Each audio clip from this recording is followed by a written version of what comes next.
Betsy's Bible there. Okay, I'm on. Oh yeah, I'm on. It's just really quiet. That's actually good.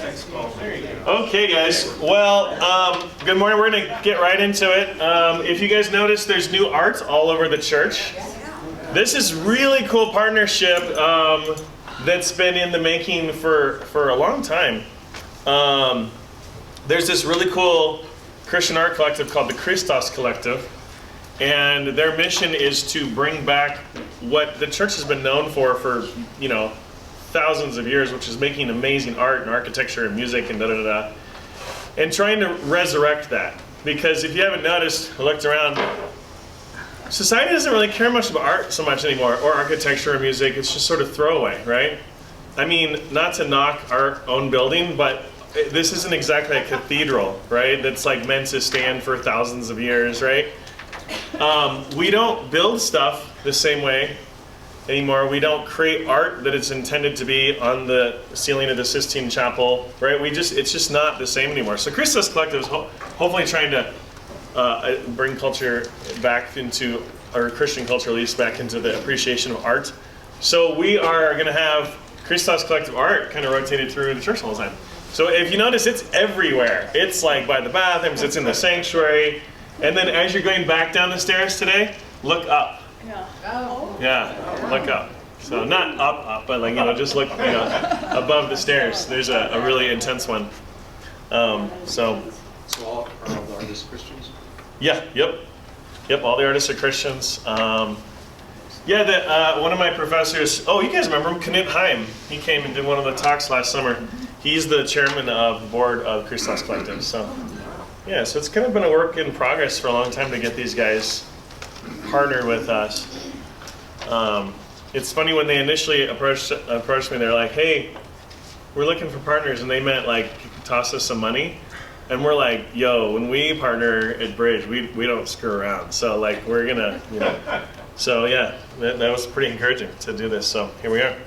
And Mako's preaching today, so how apropos. So Makoto Fujimura, if you don't know him, he's an amazing artist and author, and he's very pastoral too, so you have the privilege of listening to him today. Let's pray, and then we got a lot to cover in less than an hour. So, all right. God, give us great understanding today. Help us to learn what it really means to rule and reign in your creation here as Christians in our modern day world. We pray that your scriptures will speak powerfully to us today. And we just pray that we have an amazing just journey as we explore this idea of a royal priesthood and what that means for us. And I got to pray you can be with Mako too as he preaches today, and with anybody else who's just encountering him for the first time, encountering you for the first time. I pray for those that are down in the Goodrich's class today, learning about some of the basics of Christianity, that they will be more fully formed into you and understanding what it really means to be a Christian. And just be with us today. Help it be clear today, and may this honor you. We love you and pray this in your son's name. Amen. All right, 1 Peter chapter 2. We're jumping right into it. Oh, if you didn't grab a packet, grab a packet. I think I printed enough. If I run out, let me know. I'll print some more. We're going to use that as reference for the next 6 weeks, so don't think you need to read this all by tomorrow. We'll get into the packet in a minute here. 1 Peter chapter 2. In verse 9, Peter says, "But you are a chosen people, a royal priesthood, a holy nation, God's special possession, that you may declare the praises of him who called you out of darkness into his wonderful light. Once you were not a people, but now you are the people of God. Once you had not received mercy, but now you have received mercy." This is one of those scriptures you probably heard before, but maybe you didn't dig in too deeply and understand what he's saying. Like, some of it we get. We're like, we weren't really a people before, now we're the people of God. Like, we are somehow a nation in and of ourselves as Christians, like, right? We kind of get some of that stuff.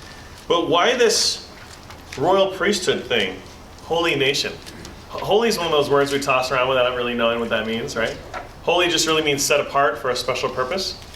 But we're going to dig into this royal priesthood part of it. I think it's a really cool concept, and we're gonna dig deep the next 6 weeks. So I'll get into some nuts and bolts about what we're doing. We're using some resources from the Bible Project. If you've never dealt with Bible Project before, then you have been missing out. Bible Project is awesome. So it's this crowd-funded animation studio in Portland, Oregon that does, yes, Portland, Oregon, even those guys. Can anything good come from Nazareth? Yeah. Yes, actually. These guys do amazing explainer videos that explain literary structure of biblical books, thematic elements of the scriptures, and so on. And they do a really good job of explaining it. They also have seminary level online classroom or classes that you can take that are like full on 15-hour courses that are free. They have lots and lots of resources, but we're going to be using their material for the next 6 weeks because it's really cool. And why reinvent the wheel when you have this kind of stuff? So they were started by two guys. One guy, I think he worked at Disney for a long time as an animator, so very highly talented. And the other guy has his PhD in Semitic languages, so he is a Hebrew specialist. He did his, I think, doctoral dissertation on Israelites carried as they journeyed. Oops, I guess I pushed play. And it was sacred Sorry. because it's where the... Yeah, it was, my voice changed. Anyways, he did his PhD, I think, on every single textual variant of Ezekiel. And it took him like 9 years to do that. So if you ever want to go into the academy, just don't. It's a crazy world. Anywho, okay, so before we get into priesthood, well, I don't know if you guys saw my little descriptor in the email, but let's just read this first couple paragraphs here on the front page because I think it's important. And that's just about the priesthood. We'll just really quick read it. In the Bible, the role of priest is quite clear. Represent God to the people and the people to God. And we first see this type of calling in the opening pages of the Bible with Adam and Eve in the garden. God called humans to a royal priestly role, but humans rarely live up to this calling. These biblical stories of humanity's failed attempts at priesthood point to the ultimate royal priest, Jesus, who the one who will restore the blessing of Eden so that all humanity can become the royal priests we were made to be. And then I want you to turn the page there, page 2. First, we have to understand what on earth is a priest. Well, a priest is someone who presides over the overlapping boundary of heaven and earth. So we're going to get to that in a second. So real quick, what is the opposite of heaven? When you guys hear that word heaven, what immediately comes to your thought as to what is the opposite of heaven? Hell, right? We often hear that, right? So hell is one of those funny words because it is really rarely used in the Bible, and so it's a really funny one. Just a quick nerd out with you guys for a minute because I think it's important to think about. There are a few words used for hell in the scriptures, okay? One is the Hebrew word that they use in the Old Testament, obviously, and that is Sheol. And this really just means like the place of the dead, like a place underground where dead people go, right? I mean, makes sense, right? You bury people and they stay there. They don't usually climb out of the grave. Okay, so this is used 31 times in the Old Testament that we sometimes translate as hell in our English translations. A lot of the newer translations prefer the grave or the place of the dead, or sometimes they'll just leave the word Sheol. But that's the common word in the Hebrew. Okay, next one is in the most common one used in the Greek New Testament, and that is Gehenna. Gehenna is really just the Greek version of what is known as the Valley of Hinnom, which is an actual place. Okay? So this is used 12 times in the New Testament. That's it. That's it. And is that the garbage dump term? Yeah, exactly. So Gehenna is it's the Valley of Hinnom. It's a physical place. It's a valley just outside of Jerusalem. Now, it is historically a place that when the Israelites were not doing so well, they did child sacrifice in the Valley of Hinnom. And because of its reputation as a place of child sacrifice and not a happy place, it became the garbage dump of Jerusalem. And so the garbage dump was always on fire, right? So where the fire never goes out, where the dogs are going, gnashing of teeth, and where the worm never dies. Make sense? That's the Valley of Hinnom. Okay, we've all heard this before. How many times was that used? 12 12 in That's in it. the New Testament. in the New Testament, yeah. Well, it's not in the Old Testament, yeah. So, and unlike Sheol, Sheol is just a place of the dead. Everybody goes there. When you die, you go to Sheol. Gehenna, in the Greek understanding, or at least the Greek-speaking Jewish world, okay, they understood it as not just a place for anybody to go, but this is where the wicked go. Because this is the bad place. This is the garbage dump. This is where child sacrifice happens. It's a bad place. You go to Gehenna if you're a really bad person. Okay, the other one that's used is Hades. We're familiar with that one. So this is in Greek mythology, this is the place of the dead. So this is very similar to Sheol. It's just the place everybody goes to when you die. Okay? This is used 10 times in the New Testament. So once again, this is not a place for the wicked. This is just a place you go when you die. Okay, but sometimes it's translated hell in the New Testament. And then there's one other word that you need to know. Tartarus. Okay, this is used in, where is it here? 2 Peter 2:4. That's it. So this is the place below Hades in Greek mythology. Okay, and this is the place where the really bad people go. So in Greek mythology, it was the torment for the worst of the worst. So if you're a really bad person, you had no virtue and you had no morals, then you would go to Tartarus. So you'd pass through Hades and go into Tartarus. It was a really bad place. So these are the words that are translated hell. But what's interesting is that in the scriptures, the opposite of heaven is not hell. The opposite of heaven is earth. So let's watch a little video about that, and we'll learn a little bit about it, because otherwise we won't really understand what the priesthood is, and we'll go from there. So, you guys ready for videos? This is always good. So in the Bible, the ideas of heaven and earth are ways of talking about God spake. Pardon the audio. This is one of their very, very first videos, and so they had their $5 garage sale mic, and they've since upgraded, and they're very, very high quality now. But so just bear with it. But it's a really good video. Here we go. Space and our space. So I understand our space really well. We live here, there's trees, rivers, mountains. But my understanding of God's space gets a little fuzzy.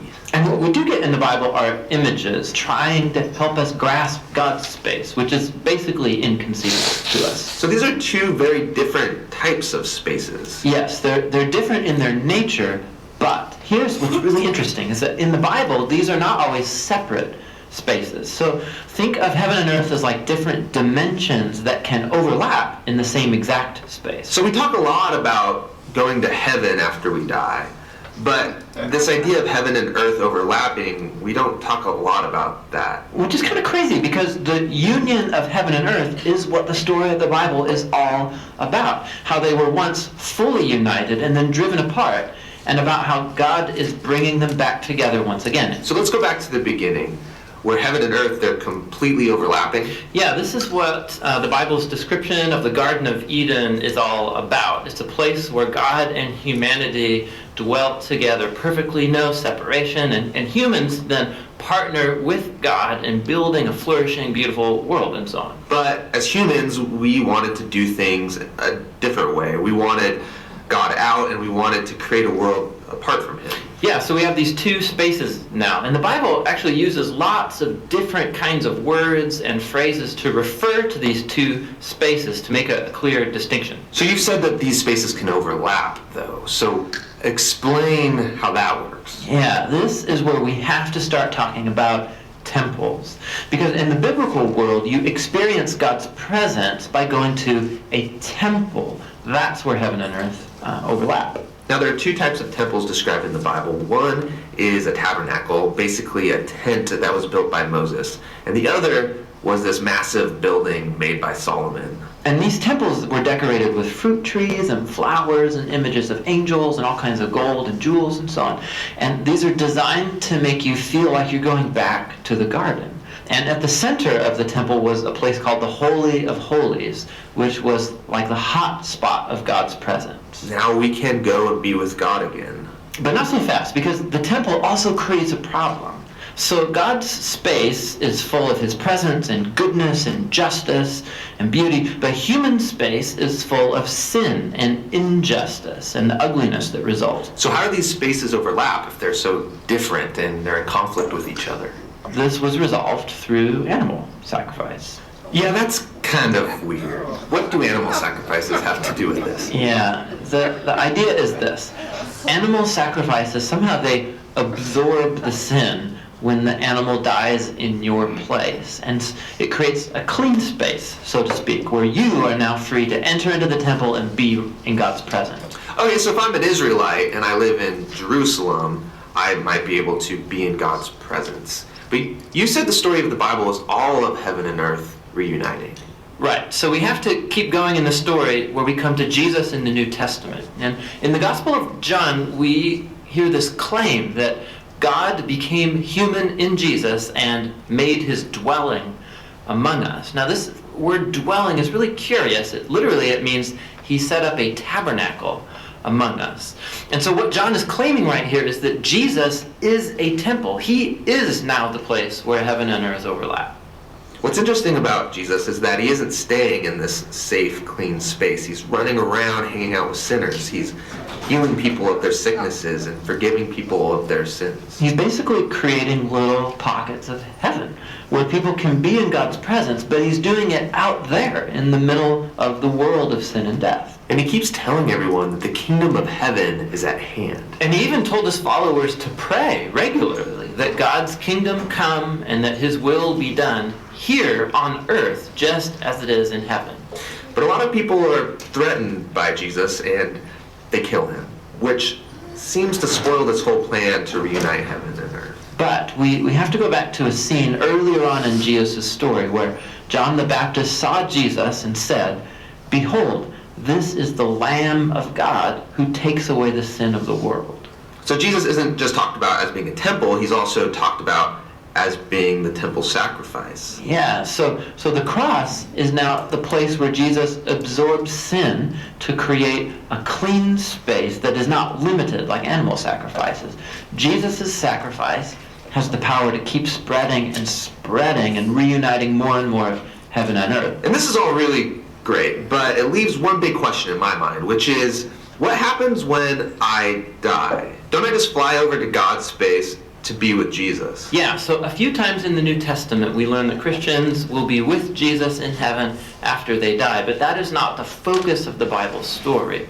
The focus is on how heaven and earth are being reunited through Jesus and will be completely brought together one day when he returns. So in the book of Revelation we get this beautiful image of the Garden of Eden, now in the form of a city, coming to end the age of sin and death by redeeming all of human history in a renewed creation. And God's space and human space completely overlap once again. Cool. All right. So, guys, I've kind of wanted to do this class since like the day I came on board here as a pastor. So, but I wasn't sure how to go about it. So here we are. This is so important, this concept of heaven and earth. The story of the Bible is not, how do I not go to hell? And that it shouldn't even be like the thrust of our Christianity. The thrust of our Christianity should be, how are we participating with Jesus in the redemption of all creation, right? That isn't to say there isn't hell. I'm just saying that the focus isn't, how do I not go to hell? Honestly, I think that would be a really broken way to live your life anyways as a Christian, is I just don't want to go to hell. Yeah, but if you don't love God, then heaven will become a hell to you because you don't really, you know what I'm saying? The thrust is really, how are we partnering with God to bring redemption to the world. So this is a really, really important and cool concept. One of the things I think is really cool is, we just had Easter, right? The history of the church moved the day of Sabbath from Saturday to Sunday. Why? Because Jesus resurrected on Sunday, and they considered this the first day of really eternity. Or, the lead into the new creation is Easter. Pretty remarkable day. Anywho, so that's heaven and earth. Questions so far as we rip through is here? this about our identity? Is that one of the focus of this? Is that to understand our identity as priests? Yeah, yep. We're gonna talk pretty extensively about that. Yep. And it's gonna be a long 6-week process to get there. So some of it's like buckle up and hang on, but I think it will inform us on what it means, who we are, what our role is, and not only what our role was supposed to be, but what our role is now in this broken world, because we live in a fallen world, right? So, okay, let's talk about priests, and then we're gonna watch another video here, and go from there. Oh, any other questions, real quick? So far, yeah, yes, sir. The thief that was on the cross, Christ said, you will be with me in paradise. Paradise versus heaven. They're not the same. Yeah, yep, and that's a whole can of worms. You're right, though. Yeah, and it's that word is rarely used too. So that's So interesting. the question that you're going to get to is, where is that? Where was paradise then? Well, I don't think we're not going to answer that question actually at all today. Okay. And where it is probably doesn't matter. It's not it's not the focus of the overarching story of the Bible. So we're going to get to the meat and potatoes. Everybody wants to talk about hell, but and we can another day, but we're not going to, even for the next 6 weeks, because the focus is what are we intended to be as people. So we'll get into that here. Okay, so priests in the scriptures, and if you want to follow along, I should explain this too. This packet is if you want to nerd out. Okay, this is the nerd stuff, but we're going to use this as a guide. So if you want to, there's sections. So we're going to be basically reading through page 11, I think it is today. Yeah, page 11 says conclusion because that's the first section. Okay, so that's if you want to go back and review it, that's where we're at. But we're on page 2 right now. So priests are an interesting one. The first time the word priest is used, which in the Hebrew is Kohen, is Melchizedek, that strange guy that meets Abraham. And he's the king of where? Salem, right? Which means peace. Jerusalem. It's all there. It's pretty incredible. So here's Melchizedek. He's just shows up on the scene as a priest, and you're like, okay, what's a priest, right? Now there is an assumption that the Hebrews, as they're reading the scriptures, they would have already understood what a priest was. So we'll get to that in a minute. Okay. So we also know about Genesis 41. Joseph in Egypt marries the daughter of a priest in Egypt. So there were priests in Egypt too, different kind of priests, but they sort of had a similar role. Exodus 2, Jethro was a priest of Midian. And then Exodus 31, we find out that Aaron is to be appointed a high priest of Israel. So there's priests. Now the other thing is the Bible also uses 2 other terms for roles, and one is prophet and one is king. And if you look at this really cool Venn diagram,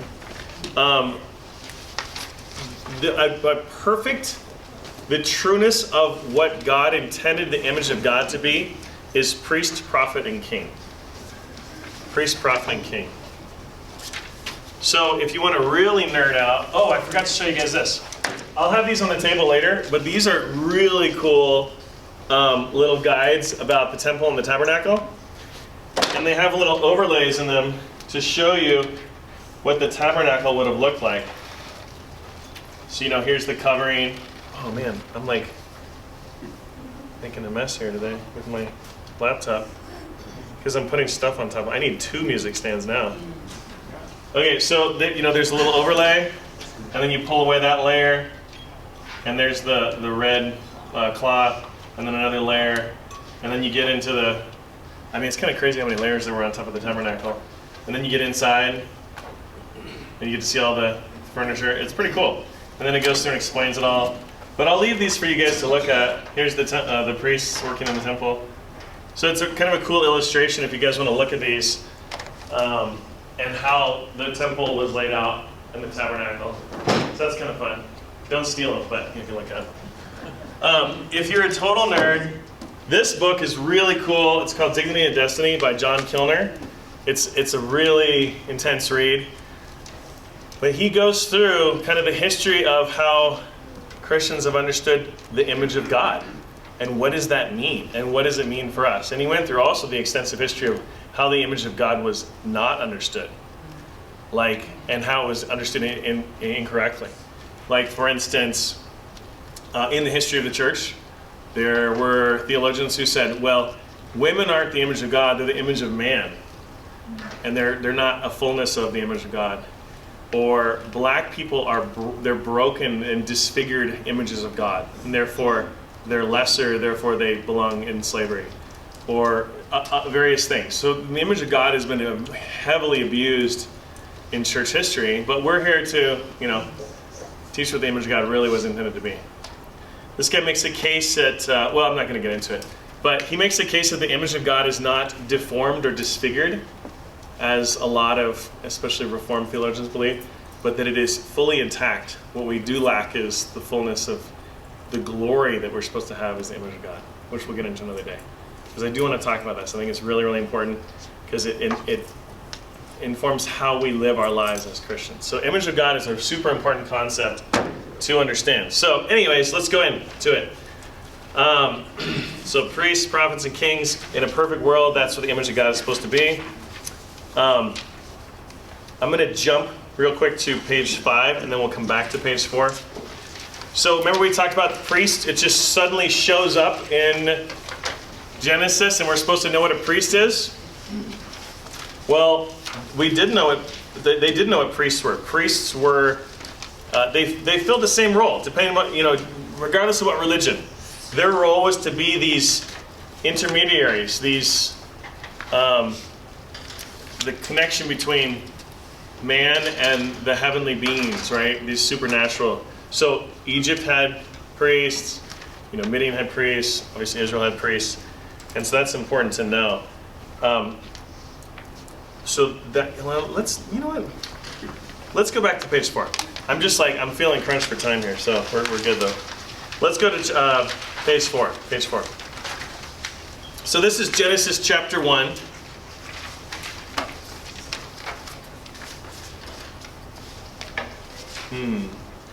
We are gonna. I'm sorry, guys. I'm winging it here right now. I thought I had more time in my head than I do.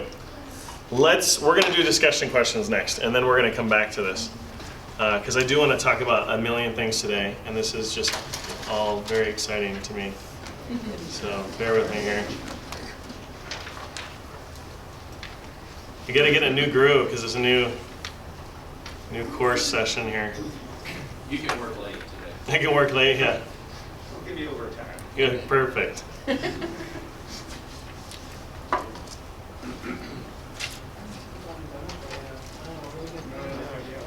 Okay. Yeah, you guys can have extra donuts. No, they took them away. Oh, they We were gonna did? pay you They for did? extra Now the kids are gonna get them. Okay, here's your discussion questions. You guys see those? Okay. First one is, so I'm going to assign these by table because we have 1, 2, 3, 4, 5, 6. Well, 6. So let's do. Do the same question, a long question at 2 tables. Okay, yeah, we'll do that. There you go. All right. So number 1, describe or doodle.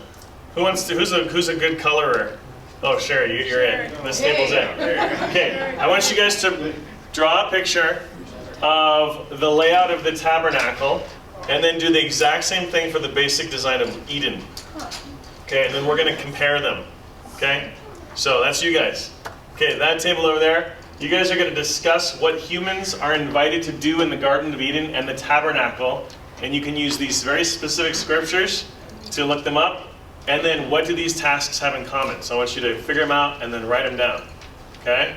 So write down what are the tasks in common. So you guys can read all those. You guys can divvy up the passages if you want, and then come together and decide what the common tasks are. Okay, you guys, why do humans rebel against God's wisdom? And what are the consequences of this decision? And there's some scriptures you can look up for that. And then let's have these two tables you guys can combine. What does God promise to do so that humans can regain access to the sacred space and fulfill their roles as priests? These sound like really heady questions, but they're really simple once you read the scriptures. Okay?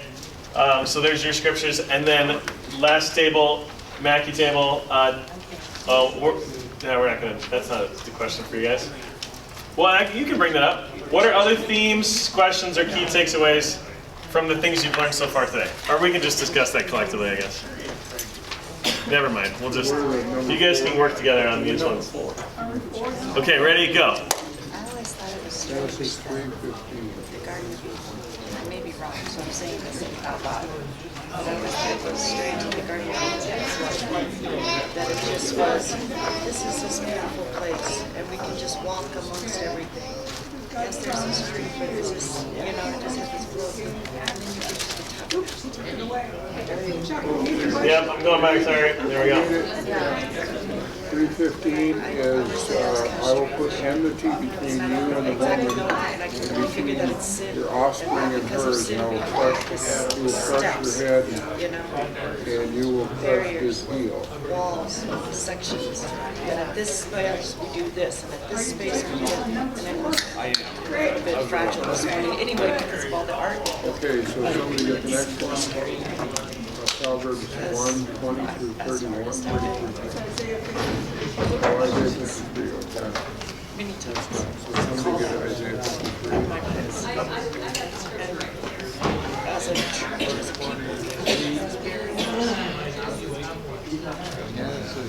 people, You got them all? You want me to read them off to you? wow.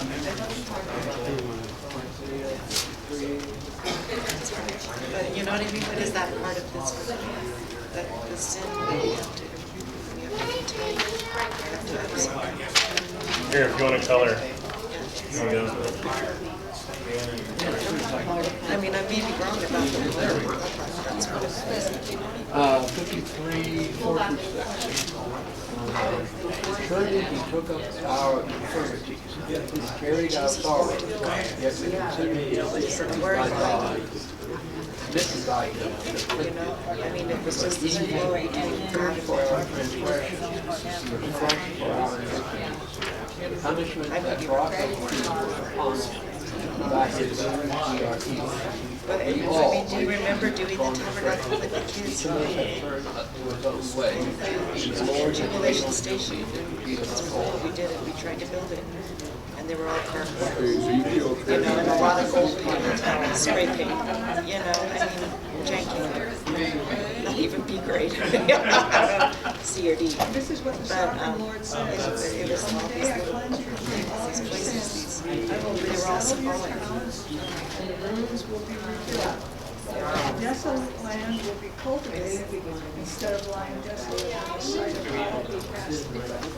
I'll give you guys 4 more minutes. This land that was laid waste has become like the Garden of Eden. The cities that were lying destroyed. And the nations around them. Yeah, you know? Yeah, there's all these. And yet the land was desolate. I, the Lord, have spoken, and I will do it. So it's the restoration of Eden. I know, yeah. Cheater. Yeah, So what's the role of the royal priesthood in that? yeah, that's, and I never Didn't really, get that. but God gave it to Did us. you get that? I don't even, I eliminated choice. What is You know what I mean? In the sense of safety, you know? There was no choice to get Access into the to cupboard sacred under the spaces, sink. You know, fulfill no, the cut roles the of lock royal off. priesthood. You know, but So God gave what's choice. the first part is restore Eden, the second part, fulfill the roles of royal priesthood. I missed that. The very The first only choice phrase, that they had, you you know, reread they had one the choice first not to phrase touch in Is the tree. Ezekiel? Don't even touch the tree. God really said This is that. what the sovereign Lord says on the day of cleansing. You know? That's it. That was It's gonna draw it. Today, cleanse you. So we can show it. We gotta show it up. well, I think It it's sets up that scenario. She'll go draw it. Draw a figure representing The it. role of royal priesthood. Okay, so what it says. Royal priest. There you go. It doesn't have to be like artistically beautiful, it just has to do something to represent the similarities in the two. Very quickly, man. Out of the every tree that's pleasant to the Property of sight. the passage. The tree of life is in the midst of the garden. Every tree of knowledge Just is figuring it out. Yeah. Similarities? flowed out of Eden. Maybe some similarities. There divided and became Okay. four gods. in this dimension of Earth. And basically, so that non-Christians can see us as representatives of what God wants us to be. Be the image of God. Keep the image of God. Every tree of the earth.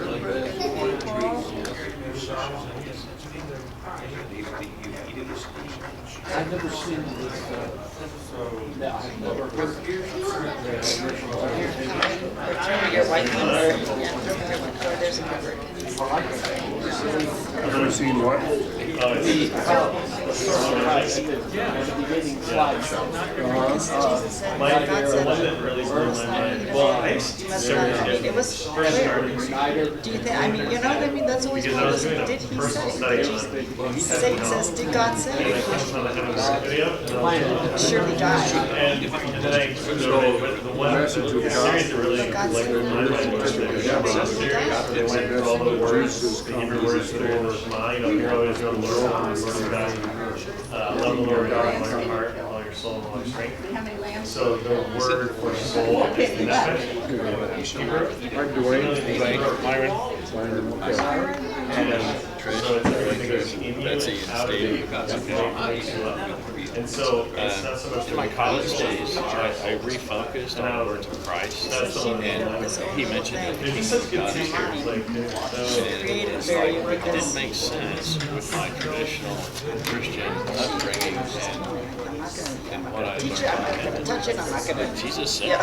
the kingdom well, and you is think here. about Genesis. I don't know. I've always That's what he wondered. said this morning. That, So it kind of no, we're monotheistic. We don't like to give up. Can you reread Genesis Religion all over the world. 3:15? Women are the base balls. It's always the Yeah. women. It is. Glad you bring it up. No, it is. It really ticks me off. You know, makeup, jewelry, dresses, short, figured it all long. out. You know, I mean, this is like it's all. And I would put them at this table. She's trying to offspring. I'm not really sure. And you. Okay, guys, for the sake of time, we're going to come back together here. It's all right. This is these are exercises in digging deep. This is cool. So, all right. Sherry has created a masterpiece for us. So, She's good. Okay, table one. What are the commonalities between these two sacred spaces, the tabernacle / temple and Eden? Have you guys found any commonalities? Well, No, just places no, to that's be- it? Places to be with God. Okay, place to be with God. Okay. the garden, in essence, has this feeling of flow. That in the garden, there aren't like little stations, there's no walls. I mean, God walked within the garden. Mhm. It was just this feeling of flow, no boundaries. We have a shift in the feng shui from the Yes. Garden of Eden to the tabernacle, where Okay. you have a very loose, open feel Uh-huh. in Eden, where there are no restrictions. Mhm.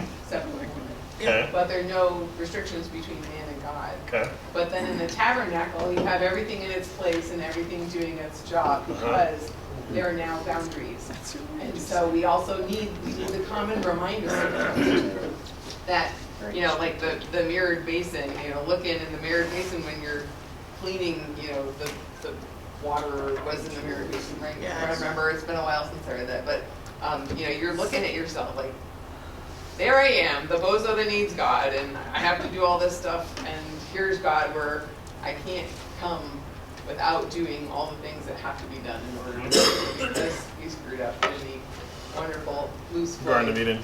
feng shui. Okay, so Eden is more loose and the temple's more structured, more, these are the Yeah. rules. Or whatever. And, Okay. and man was placed in the garden to care for the garden. Mm-hmm. But, I mean, think about it. The garden's perfect. Yep. The garden really didn't need care. But man is Yeah, just they were there to be instructed. there, to exist within it in this Uh-huh. feeling of harmony. Now you have this tabernacle that you have to care for. Uh-huh. And there's only certain people that can care for it Yep. because they have the qualities. We box humanity into qualities, into functions. Yeah. That all of humanity has to have some kind of something that they do, that Okay. their work defines who they are. And in Yeah. the garden, man was to care for the garden, but the garden was perfect. I just don't, Okay, you guys are You onto know. something. No, you're onto something. We're gonna come back. We're gonna come back. So, is Holy of Holies Eden then?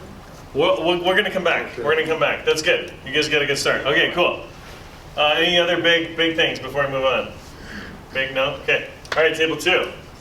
What are the tasks that the humans have in the Garden of Eden and the tabernacle? What do they have in common? So starting out to be fruitful and multiply. Be fruitful, multiply. And God put man in the garden to work it and keep it. Work it. Right? Mm-hmm. Yep. Work it and keep it. And then starting out with Eleazar to have the oversight of the whole tabernacle. So being fruitful and multiply goes forward into now we have other people that are in charge of the temple and the altar. Okay. Good. So, and then the watchman for the house of the Lord. Uh-huh. So be fruitful and multiply.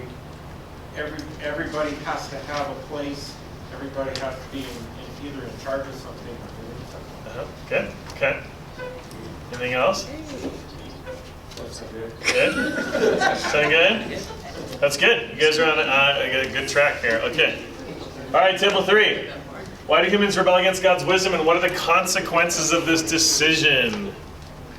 We felt like Genesis chapter 3:22 kind of encapsulates Yep. that man has become like one of us in knowing good and evil. Uh-huh. So there was that boundary, and humans said, this isn't good enough. Yep. We want to be God. Okay. We like God. Okay. So they were kicked out. Kicked out.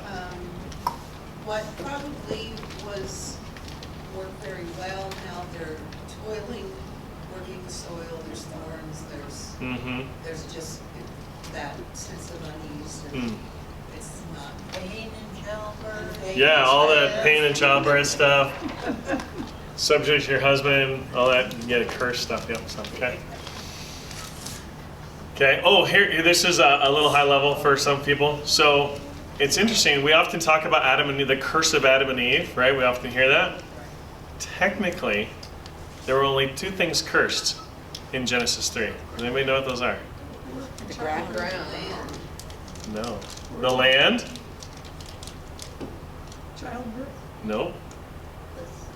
The serpent. That's it. The serpent and the creation. You could say Adam and Eve were punished by having now to live in this cursed creation, where there was this cursed serpent roaming around now. But Adam and Eve were not cursed. They just now live in a cursed world, which is interesting. So anyways, just a little food for thought. Okay, any other thoughts on that? Consequences? Yeah, in Proverbs, I have called and you refuse to listen. I have stretched out my hand and no one has heeded. You have ignored my counsel. You ignored my reproof of you. And in Jeremiah, God says, I give you this promised land, but you defiled the land. Made my heritage an abomination. And those who handled the law did not know me. Shepherds transgressed against me and went after things to do no profit. Mm-hmm. So it's ignoring God and seeking your own way, so to speak. Seek your own path. Yeah, you don't need to. That kind of stands out for me in Genesis is how, of course, Adam blames Eve, and then he almost blames God because he put Eve there. Yeah, I don't think almost. I think he does. Yeah. He's like, this woman that you put there. Yeah. So that's, you guys are always blaming us women for everything. I know. I said it. And we blame God for everything else. Yeah. Okay, table, whatever we're at, 4. The combined table. What does God promise to do so that humans can regain access to sacred space and fulfill their roles as royal priests? Well, Genesis talks about separation. Uh-huh. And then Isaiah talks about how he'll carry our infirmities and die for us. And then in Ezekiel, he says, I will cleanse you from the desolate land. The land is rebuilt, and I will do it. So you go from separation to unity with him. Okay, good. That's my take on it. That's good. Yeah, so there is separation. There will be unity. So did you guys look at how that's going to happen at all? I mean, if you didn't, that's okay, because we're going to dig into it. Jesus is bruised. Okay. What about pre-Jesus? Any ways to regain? I mean, ultimately that's true. But were there any foreshadowings to that? No. He's gonna kick the serpent. Step on it, yeah, and get bitten. Okay, we'll come back to that. Okay, and then the Mackie table, I gave you guys the open-ended question, sorry. Any thoughts, comments, attitudes? So, we just had some conversation that was stimulated around questions Molly had from her readings in Genesis. Probably have very little to do with the topic you're trying to push today. Okay. So it was good conversation, but mostly irrelevant. We'll table it? Yeah, okay. All right, sounds good. Dave, you have something? Yeah. Not so much on the snake, but is the curse still with us forever? The curse on the land? Well, Apparently. it's not forever. There will be a time when it talks about in Romans 8, which we're going to totally get to later. It talks about the creation groans in eager expectation for us to be revealed somehow. So whatever that means. So somehow when Jesus comes back, that curse will be taken away. Heaven and earth will be perfectly united again. So that's something to look forward to. But in our current state, in the world we live in, yes, it's there. And we see it all the time, right? Think about, okay, here's, this is a slight bunny trail, but I think it's important to talk about. One of the shortcomings, I think, of us Protestants is that we always want to have, just give me the straight answer. I want black or white. What's the right answer? I don't want to do evil. I only want to do good. But guys, we're complicit all the time. Did you know the clothes you're wearing right now were probably made in a sweatshop in Vietnam? You pumped gas into your car that polluted, right, the environment. You see what I mean? We're always complicit, right? I don't want to. We can think of tons of examples where we can't actually do anything perfectly, right? Because we live in a fallen world. We are not able to live a perfect way of doing things. There is a brokenness. There is a fallenness. So we live within the curse. It's very much a part of our lives. So, cool. All right, let's dig in here. Genesis 1. If you have a Bible, go ahead and open there. And we're going to dig in for a minute here. But first, we're going to watch another video. Because everybody loves videos. I really do like those videos. Oh, they're the best. Yeah, they're really This one is much more than once. higher quality audio because they have more money now. Okay, you guys ready? Ready. you lived in ancient Israel, one of the most important places was the tabernacle. The tabernacle was a sacred tent that the Israelites carried as they journeyed to the promised land. And it was sacred because it's where the heavenly presence of Israel's God lived on earth. And the tabernacle had an important design to show just how special it was. There's the outer courtyard, then an entry room into the tent, and it leads into the center of the tabernacle, the Holy of Holies, God's personal throne room, and it's guarded by these heavenly hybrid creatures called cherubim. Notice, the closer that you get to the center, the more sacred the space becomes. The people who work in the tabernacle are called priests, and they care for the sacred space, offer sacrifices on behalf of Israel, and announce God's blessing over the people. Yeah, these priests represent God to the people, and they represent the people to God. So think of both the tabernacle and the priests who work in it like gateways that link together heaven and earth. And this is why the tabernacle was eventually brought up to settle on a mountain, because mountains are where earth meets heaven. Now, one thing that's missing in this tabernacle that you would find in every other ancient holy space are idol images that physically represent the God. Oh, right. Israel's God explicitly commanded them to not make any idol images. And that's because in the Bible, all humanity is God's image. This is what we learn in the first pages of the Bible, where Adam and Eve, in Hebrew their names mean human and life, they're called God's image, which means they represent God in his holy space. And that holy space is a garden in a land called Eden. Yes, and the story is designed to show that Eden is the reality that the later tabernacle symbolized and pointed back to. For example, look close at the descriptions of Eden. There's the larger region on the land that's called Eden, but then within Eden, God plants a garden. And then in the center of that garden, God plants the tree of life. The design of Eden matches the tabernacle design. Yes, and there are details in the Eden story that are developed much later in the Bible showing how Eden is on a high mountain. Because they're in a place where earth meets heaven. Exactly. And God tells these humans to work and to keep the garden. These are the same words that are used later in the Bible to describe what priests do in the tabernacle. So Adam and Eve are God's image and are like priests working and worshiping in a type of heaven on earth temple. Yes, they represent creation before God, and as God's image, they represent God to all of creation.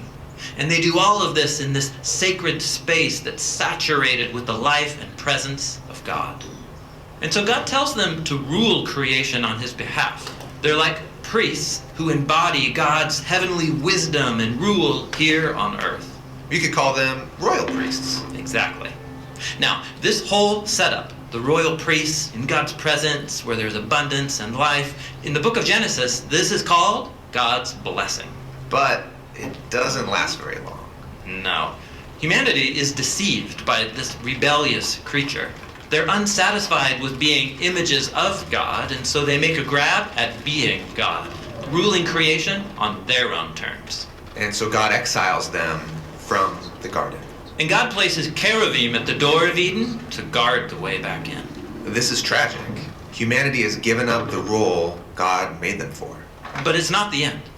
The rest of the biblical story is about God's mission to undo this tragedy so that humans can regain access to the heaven on earth place where they can finally become God's royal priests. It all begins with a promise that God makes to Adam and Eve that he will raise up one of their descendants to rule over and defeat that deceiver. God says that this coming descendant will strike the head of that deceiver, but also be struck by it. So this priestly figure will restore God's blessing by offering up his own life like a sacrifice. But this is still just a promise. Yes, and so in the next story, we find the next generation outside of Eden.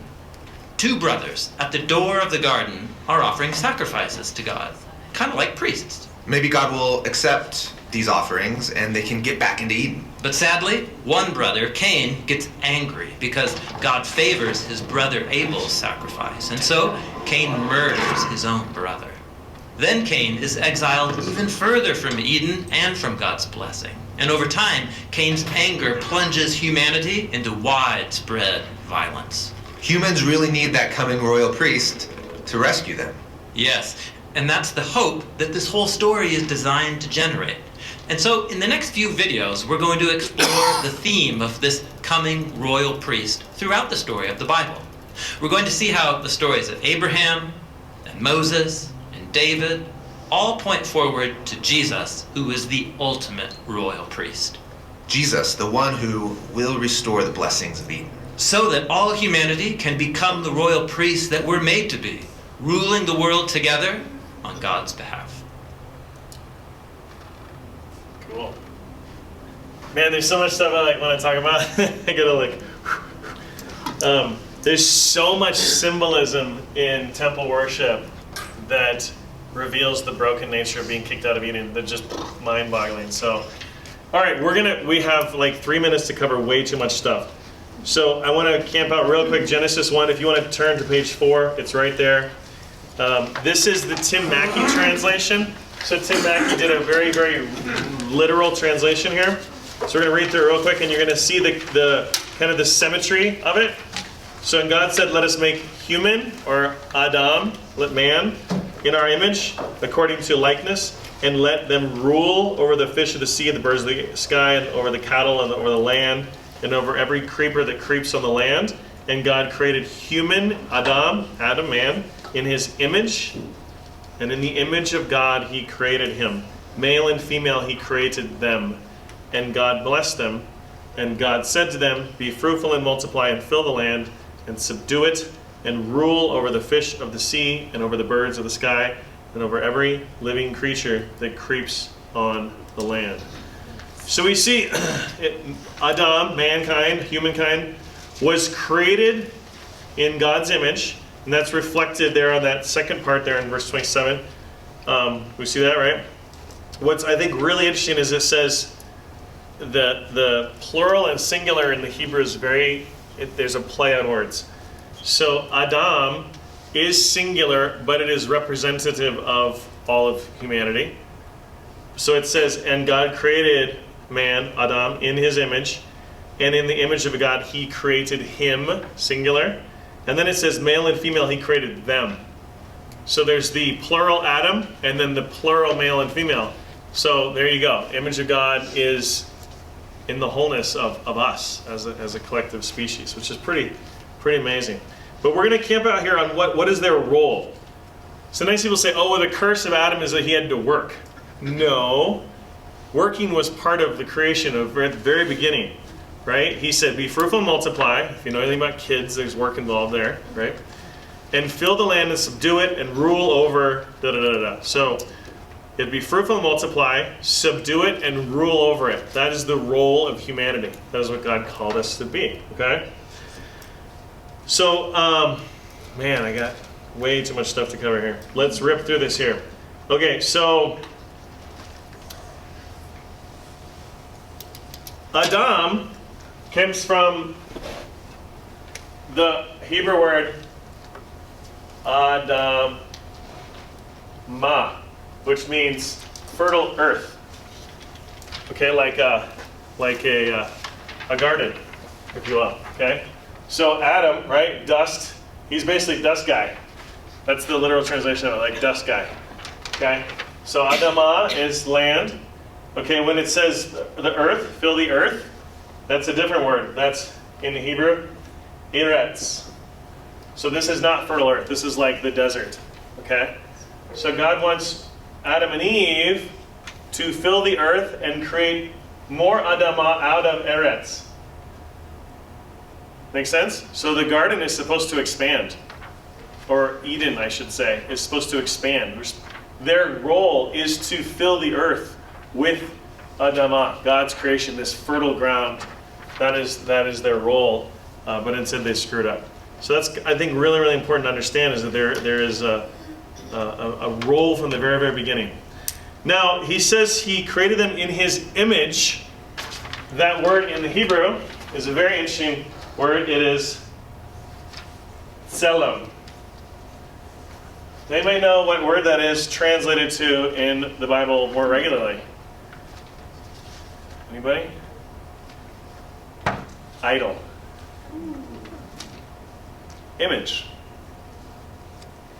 So God creates us in his image. We are like, if you will, idols of God. Not that he like worships us or something weird. But here, what is, let's go to Mesopotamian, Canaanite like worship. Why did they create idols?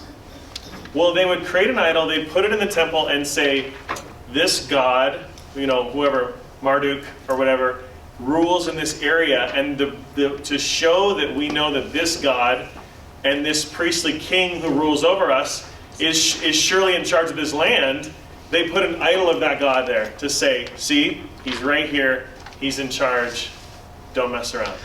So when God wants us as Selims to spread and fill the earth, it's to show where God's rule is. That God wants to rule and reign over the whole earth. And that is our role. We are little Selim to God, which is kind of remarkable. So you can read about that on page 5 about ancient Near Eastern representatives of God, kings, and gods, and how the idols represented that.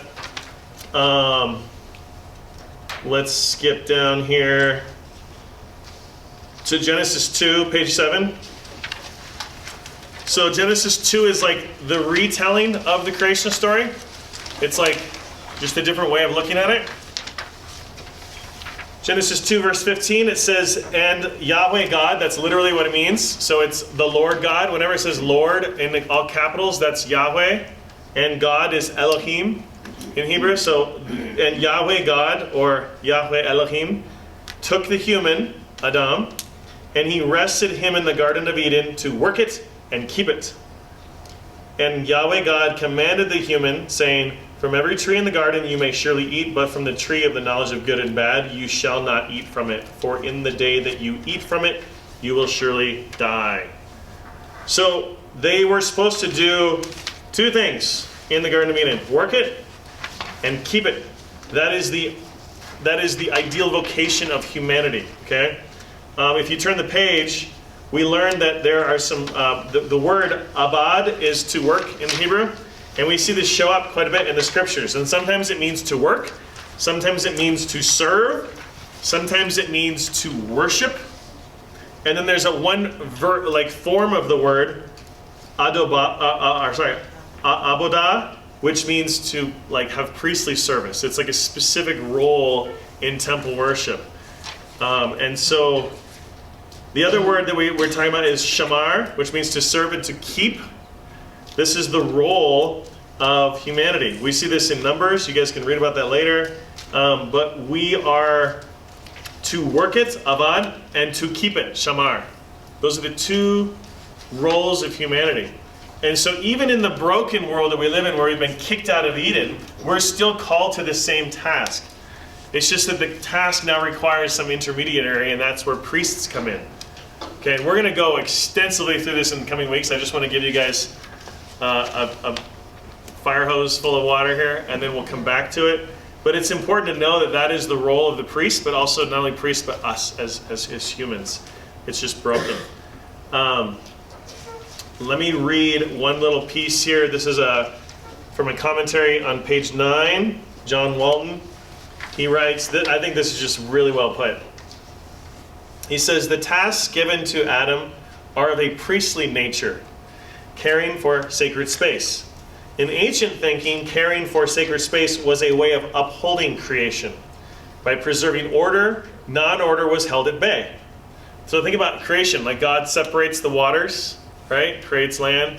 He has the waters up and the waters below, right? And then Noah, what happens? He lets creation fall back on itself to destroy and then come back. So you see, God is always about creating order out of disorder. Okay.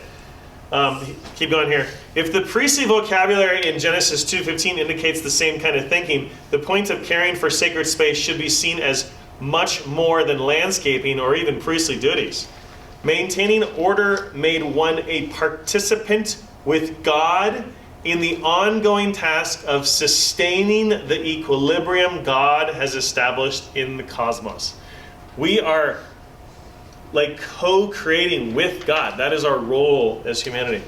Egyptian thinking attached this not only to the role of priests as they maintain the sacred space in the temples, but also to the king, whose task was to complete what was unfinished and to preserve the existent, not as the status quo, but in continuing dynamic, even revolutionary processes, a process of remodeling and improvement.